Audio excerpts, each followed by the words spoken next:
अस्सलाम वालेकुम नाजरीन, आप देख रहे हैं KTV HD न्यूज़ और मैं हूं आपके साथ नीलम नवाब। आइए चलते हैं आज की इलाकाई खबरों की तरफ। खबर शामिल करते मुबारकपुर से राव मोहम्मद नदीम की रिपोर्ट के मुताबिक तहसील अहमदपुर शहर के मुल्क भर की तरह मुबारकपुर में भी महंगाई ने गरीब आवाम को अपनी लपेट में ले लिया है। दिन ब दिन सर्दी की शिद्दत में इजाफा होते दिखाई दे रहा है। गरीब आवाम लंडा बाजार से खरीदारी करने के लिए काबिल भी न रही। एक तरफ महंगाई ने गरीब का जीना महाल कर रखा है तो दूसरी तरफ जाने लंडा मालिकान के रवैये से गरीब आवाम परेशान दिखाई दे रही है।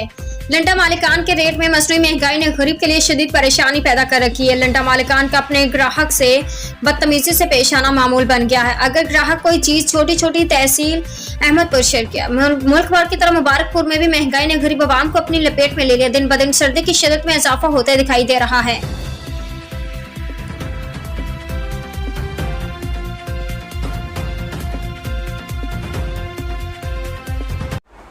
नाजरीन, मजीद खबरों और अपडेट्स के लिए देखते रहिए KTV HD न्यूज़ पाकिस्तान।